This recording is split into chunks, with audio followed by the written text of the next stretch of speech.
very good morning to all and welcome to the class. So today we are going to start another topic, another chapter I can say of course, of your plant physiology, and that is respiration in plants. Dear students, what we people have completed so far, we have understood your photosynthesis clearly, yes. Now we are going to start your chapter number 14, that is respiration in plants. Am I clear? So everyone give heading as chapter number 14, respiration in plants. Okay. तो सबसे पहले तो let us define the process of respiration. Let us define the process of respiration. Okay. Here, if I am talking about respiration, right? Then respiration is basically an energy releasing process. Most important point, please write this. It is energy releasing.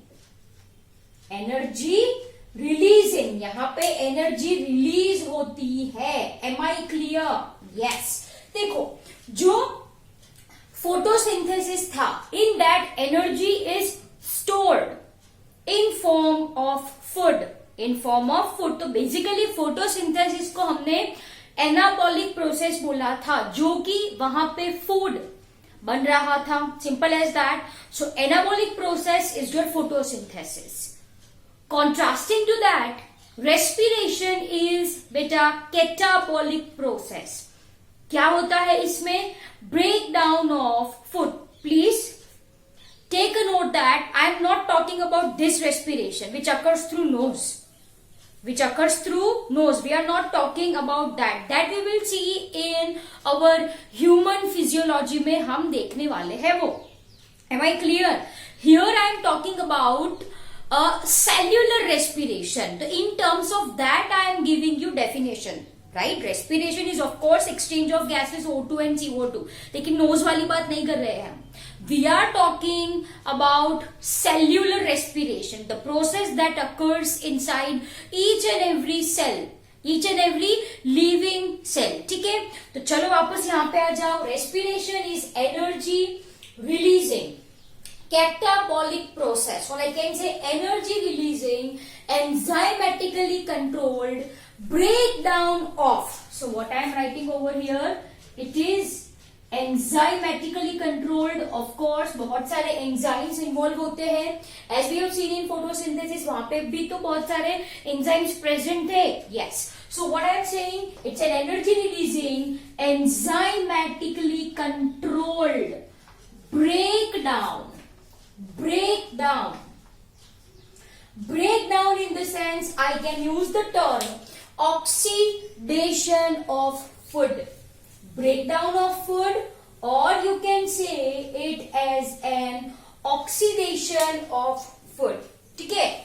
Oxidation of organic substance. अब organic substance in the sense beta I am talking about food. Am I clear? So basically what is respiration? It is energy releasing. The process is enzymatically controlled, जिसमें होता है oxidative breakdown of organic substance, that is food.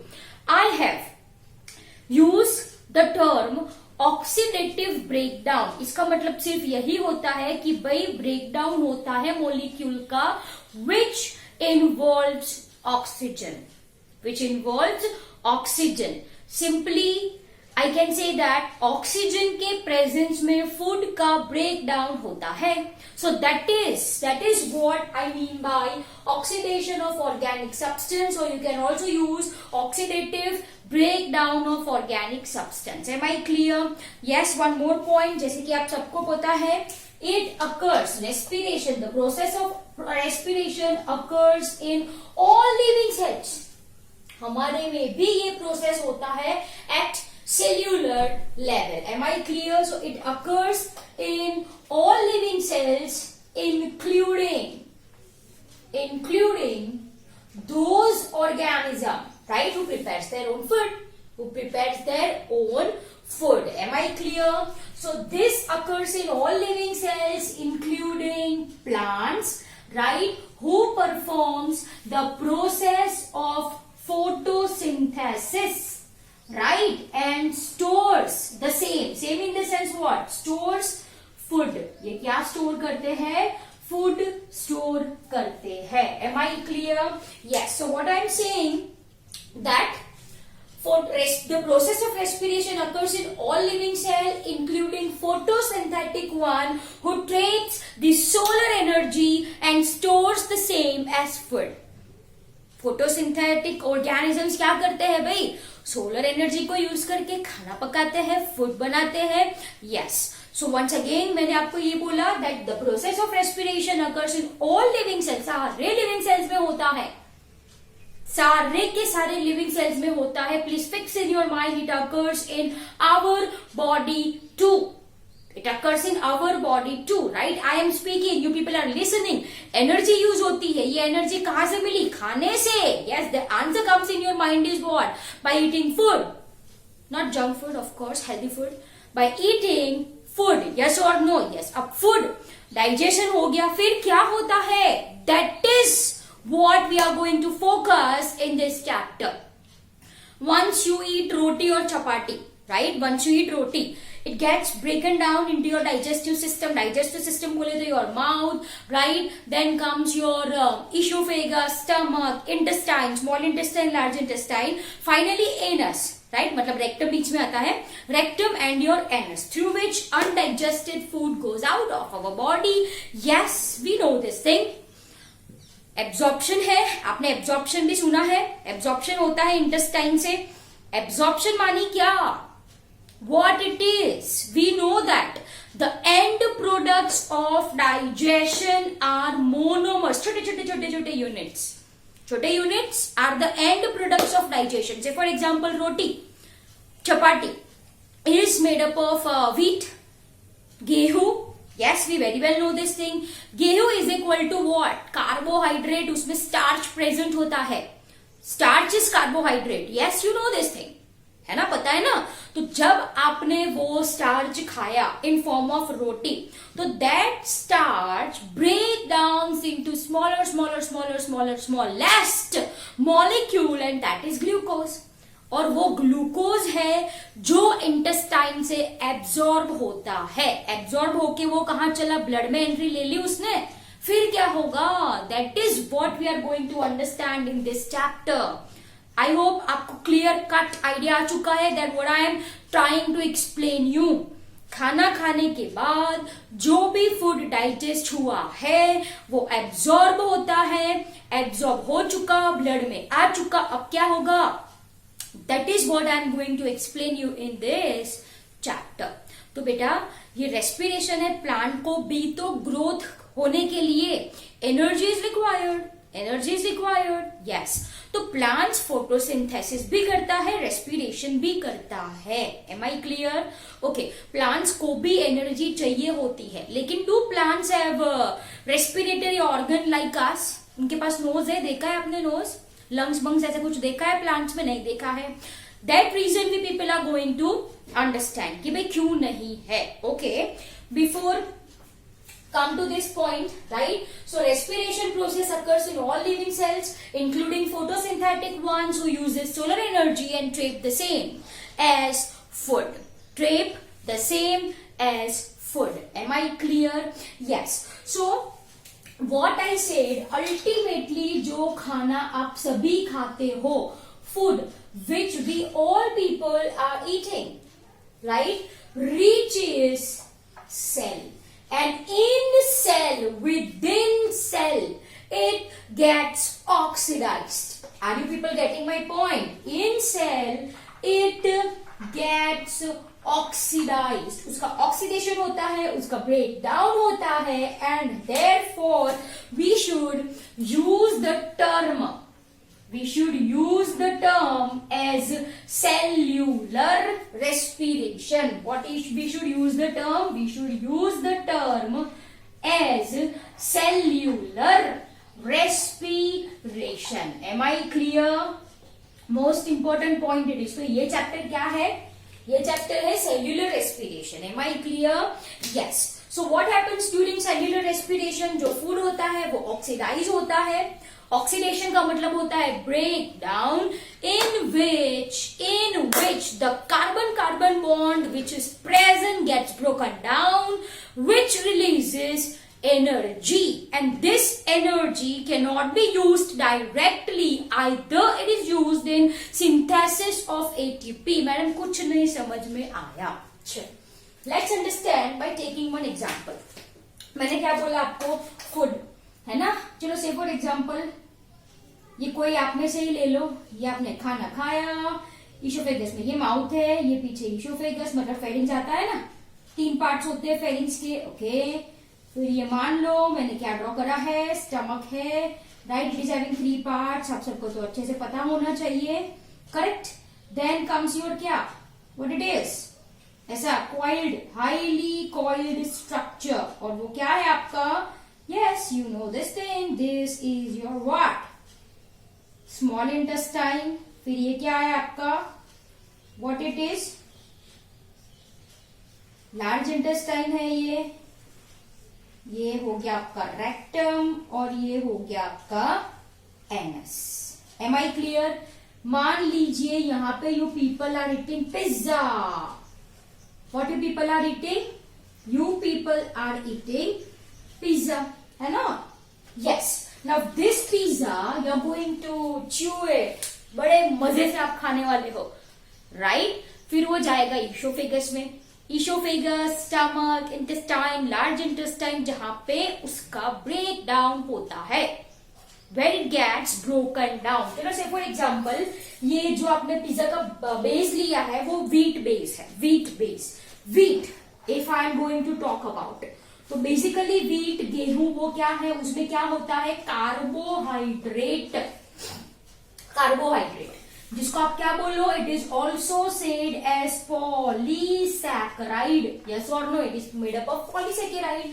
तो this carbohydrate in form of your pizza when it goes to your digestive system gets broken down.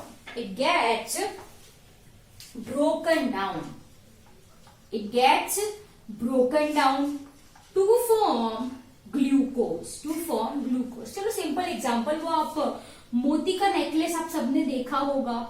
ऐसे बहुत सारे मोती इकट्ठे होके पूरा नेकलेस बनाते हैं ना. Yes. So whole necklace is your polysaccharide और कार्बोहाइड्रेट. उसके ये जो एक एक यूनिट है ना, एक एक यूनिट से ये जो नेकलेस बना है, that is called as your monomer. बहुत सारे मोनोमर्स इकट्ठे होके क्या बनाएंगे, polymer. It's a long chain polymer. That is your polysaccharide I am talking about. If we are taking this monomer as glucose, ये जो एक एक मोती है, एक एक मोती वो ग्लूकोज है जिसको हम मोनोमर कहेंगे, राइट. बहुत सारे ग्लूकोज इकट्ठे होके क्या बनाएंगे, polymer. That is your polysaccharide. I hope it is clear to you people. Polysaccharide को ही हम कार्बोहाइड्रेट बोलते हैं. वही कार्बोहाइड्रेट है भाई, ठीक है. Okay, now what is going to happen कि ये पूरे का पूरा नेकलेस है, डाइजेस्टिव सिस्टम में गया. Necklace in the sense pizza digestive system में गया, right. Now in digestive system ये मोती राइट, ये सारे बिट्स गेट सेपरेटेड. मतलब ये ग्लूकोज है भाई जो सेपरेट हो चुका है, मतलब ये बॉन्डिंग जो बीच में है it's going to break down. Basically ये जो बॉन्डिंग है it is going to break down. Yes और नो. तो ये डाइजेशन है. Where polymer gets converted into monomer. तो ये पिज्जा है, उसका बेस व्हीट है, कार्बोहाइड्रेट से बना है, जो कि एक पॉलीमर है. डाइजेस्टिव सिस्टम में ये पूरा गया तो it gets converted into glucose. बेटा वो किसमें कन्वर्ट हो गया है, ग्लूकोज में कन्वर्ट हो गया है. Now this glucose is absorbed. मतलब वो कहाँ चला, वो चला ब्लड वेसल में. And through blood transports food. ये आपने सुना होगा in your lower standard, blood also transport food. Clear. तो ग्लूकोज में है, आई मीन जैसे ब्लड में है glucose, right. And this glucose finally reaches cell. finally reaches cell. Okay, अब glucose 1 2 3 4 5 6 ग्लूकोज के अंदर बेटा कितने कार्बन होते हैं? 6 कार्बन होते हैं, वो हेक्सोज शुगर है. Glucose it is having 6 carbon. 6 को हम हेक्सा बोले. Yes, hexa, right. So from here comes it's an hexose sugar. ठीक है, तो सिर्फ मैं आपको ये समझाना चाहती हूं कि food once enter the cell होगा oxidation. Oxidation in the sense इसका ब्रेकडाउन. देखो ये जो कार्बन कार्बन बॉन्डिंग है, carbon carbon bonding which is present, chemical bonds as you can see, यहां पे जो केमिकल बॉन्ड्स है, carbon carbon bond as you can see will get broken down, will get broken down during oxidation. So here in cell क्या होता है? Chemical bond. Cell में क्या है? ग्लूकोज है ना. So what I am writing, chemical bonds, that is carbon carbon bond is broken down बेटा. It is broken down during oxidation. अरे भाई मैं ऑक्सीडेशन टर्म यूज करूं, इसका मतलब यहाँ पे ऑक्सीजन यूज हो रहा है, ऑक्सीजन की प्रेजेंस में ये प्रोसेस हो रही है. Simple as that. क्लियर. अब जब ये केमिकल बॉन्ड्स ब्रेक डाउन होते हैं तब क्या रिलीज होती है? एनर्जी रिलीज होती है. And this energy is not used directly. ये जो एनर्जी है ना बेटा, it is used in synthesis of ATP. It is used in synthesis of ATP. And ATP को क्या बोला जाता है? ATP is called as energy currency. ATP is called as energy currency of our body. जहां पे energy चाहिए, currency मतलब खर्च करने वाली बात है भाई. यस, तो जहां पे एनर्जी इज रिक्वायर्ड, जैसे बोलने के लिए मुझे एनर्जी चाहिए, तो मेरे बॉडी में क्या यूज हो रहा है? ATPs. Clear. Whenever energy is required, ATPs are used. I hope it is very clear to you people. Food है, आपने खाया, डाइजेस्टिव सिस्टम से एब्जॉर्ब हुआ, एब्जॉर्ब होके वो सेल में आया, सेल के अंदर लिख लो ये भी. What is involve? The process of respiration occurs in cytoplasm and mitochondria. Please recall, mitochondria को क्या बोले हम? Power house of energy. Yes और नो? क्योंकि माइटोकॉन्ड्रिया में क्या बनता है? ATP, and so it is called as powerhouse. So it is called as powerhouse. I hope it is clear to you people. So what I am saying, जो भी chemical bondings है glucose में, यहाँ पे हमने ग्लूकोज बोला है, it gets ब्रेकन down. जब ये बॉन्ड्स टूटते हैं, when the bond gets broken down, what happens? It releases energy.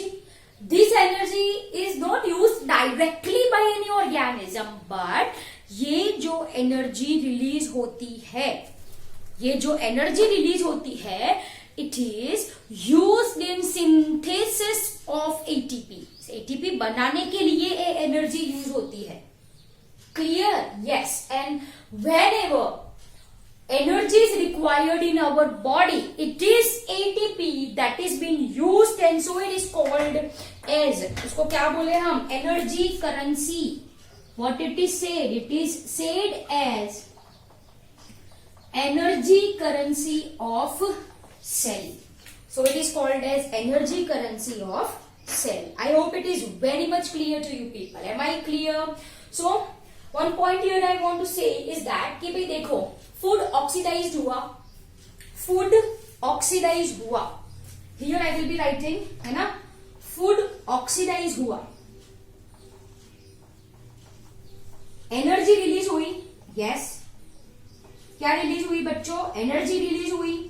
Of this energy, 50% is used in synthesis of ATP. Rest 50% is dissipated in form of heat. Are you getting my point? Yes or no? Yes or no? So what I am saying, ये अलग box करके लिख देना आप, as I have no space. Clear? So what I am saying, when food gets oxidized, about 50% of energy is used for different activities. Different activities in the sense for growth, repair, metabolism, right, to maintain entropy, for different activities, for digestion, for circulation, for everything 50% of energy is used. 50% of energy is used. तो बाकी 50% का क्या होता है? It is dissipated in form of heat, but this energy is not useless. It is used to keep our body warm. ठीक है? So लिखो यहाँ पे, this is used to keep our body warm. Are you people getting my point? Internal body temperature जो आप कहते हो वो कैसे मेंटेन होता है? ऐसे. Clear? Yes. So this point is very much important कि भाई मैंने बोला 50% is dissipated in form of heat, but this is not actually useless. This heat keeps our body warm. This keeps our body warm. So as you can see कि अगर आप exercise करते हो तो आपका बॉडी टेम्परेचर थोड़ा ज्यादा हो जाता है. क्यों?